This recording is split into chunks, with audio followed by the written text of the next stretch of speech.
You can spend 5 minutes waiting for a kettle and feel every one of them personally. Then an entire year leaves without saying goodbye. One moment it is January, a few emails occur, someone places a pumpkin near a doorway, and suddenly December is asking whether you kept the receipt. If time is speeding up, it has a very selective work schedule. The feeling becomes especially familiar as we get older. Summers shrink, birthdays develop excellent acceleration. A decade that once sounded geological can disappear between two versions of the same phone, but the clock has not changed speed. So what exactly has? The first clue is that time feels fast can mean several different things. There is clock time, the public agreement that 1 minute contains 60 seconds, even when the final minute of a meeting contains considerably more. There is time while it is happening. Are you watching the kettle, waiting for a message? Completely absorbed in making, reading, walking, or trying to assemble furniture with one screw left over. And there is time after it is over, the version you rebuild when you ask where the week went, why last summer feels so close, or how a child who was recently learning to hold a spoon is now explaining your router. Psychologists use different tasks for these questions. They may ask how fast time seems to be passing, how long an interval lasted, or how quickly the previous 10 years appear to have gone. Those answers do not always agree. In one everyday study, young and older adults were prompted by a phone throughout the day. The two groups did not differ in how fast the present moment felt. Mood and engagement mattered more. Their estimates of brief durations also did not predict their sense of time's passage. So before asking why time speeds up, we need to ask something less glamorous. When are we asking? The most elegant answer is also the one you have probably heard. For a 10-year-old, 1 year is 1/10 of an entire life. For a 50-year-old, it is 1/50th. Each new year is a smaller fraction of everything that came before, so perhaps it feels smaller too. The arithmetic is impeccable. The psychology is not yet a verdict. Researchers have discussed this ratio idea for well over a century. But there is little direct evidence that people actually calculate life in this way. It also has trouble explaining why last Tuesday disappeared, unless Tuesday has recently acquired a surprisingly large biography. Large studies reveal a less tidy pattern. In one study of 865 adults from 16 to 80, people of every age tended to say time passes quickly. Age differences were very small, except when people judged the previous 10 years. Another study spanning ages 14 to 94 found age-related effects, but they accounted for no more than about 10% of the variation. So aging is part of the story. It is not the whole machine. Start with the small clock, time while it is happening. When attention keeps checking time, an interval can feel slow. Waiting offers the mind very little to do except conduct repeated audits of the future. Is the kettle boiling now? How about now? Has staring improved the technology? When attention is captured elsewhere, fewer of those audits occur. A task can feel quick because the task, not time, is occupying the foreground.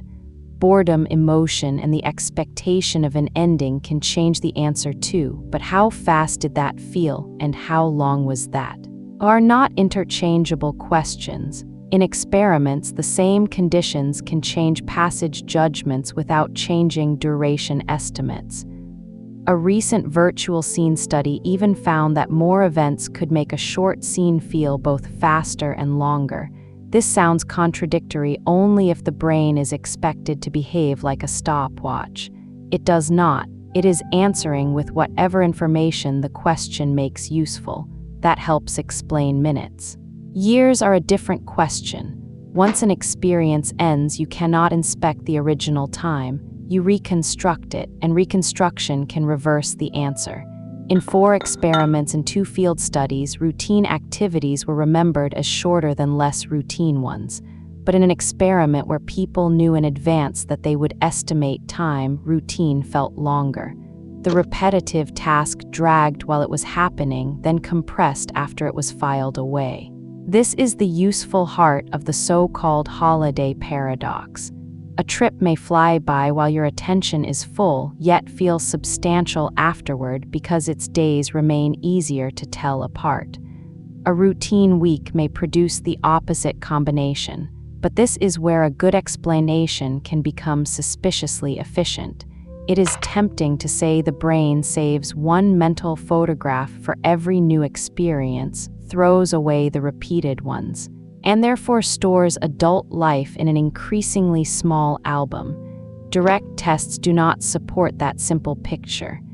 In 3 studies, the number and distribution of events people recalled did not explain how quickly the previous 5 years seemed to pass.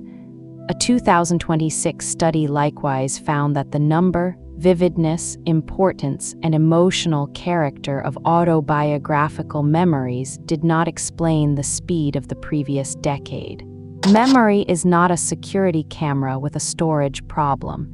It is closer to an editor. It groups labels, compresses, and rebuilds. Too many different days may end up filed under the same name, so where does age enter? Not as one knob marked faster. Age can change the material from which a judgment is built. Schedules change, routines change, responsibilities and time pressure change. The standards used to compare this year with earlier years change. Memory and other cognitive abilities can change too, but these factors do not move together for everyone and their evidence is not equally strong. Time pressure is associated with faster judgments in large surveys. In one study, its relationship with the general speed of time was stronger than the relationship with age. Still, an association is not a conviction. People who feel short of time may report that it moves quickly. And people reconstructing a fast decade may also reconstruct themselves as busy. Recent research adds another clue. Among 120 adults aged 20 to 91, lower performance on delayed recall and broader cognitive measures was linked with faster judgments of the previous decade. The raw number of autobiographical memories was not. That does not mean an aging brain takes fewer pictures per second. The study was cross-sectional. And delayed recall involves several processes. It cannot tell us that one caused the other. The safest answer is less mechanical and more interesting. Age changes some of the ingredients used to judge a life period.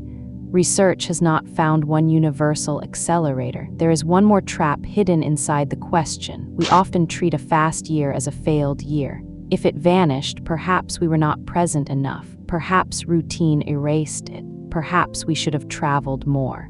Learned pottery, written a journal, deleted several apps, and become the sort of person who remembers to water herbs. Some of those things may be lovely. None is a proven break for life. Periods filled with engagement can feel fast while they happen. And emerging research on long life periods finds that growth, satisfaction, nostalgia, and meaning can accompany the feeling that time flew. A fast summer may feel fast because it was repetitive. It may also feel fast because we wanted more of it. Those possibilities can coexist, which is why "where did the time go?" is not only a measurement question, it is sometimes a question about value, loss, or surprise. The speed we report is partly a comparison between what the calendar provided and how long we expected or wished the experience to feel. Fast is not proof of empty. Slow is not proof of full. So why does time feel faster as we get older? Sometimes it does not. When it does, the answer depends on the scale and the moment of judgment. Minutes are especially sensitive to attention, boredom, emotion, and whether we are waiting for an end. Years and decades are rebuilt later using memory, routine, pressure, comparison, expectation, and meaning.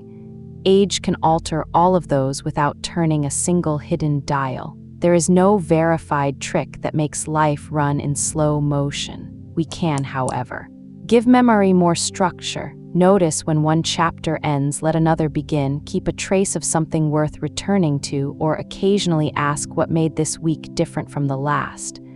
Not to manufacture novelty every day. That sounds exhausting, and not because a notebook can lengthen a year, only because a period with visible edges may be easier to find again than one stored under the usual. The clock kept the same time. What changed was when we asked. what we remembered and what that time meant to us. A fast year is not proof that it was empty.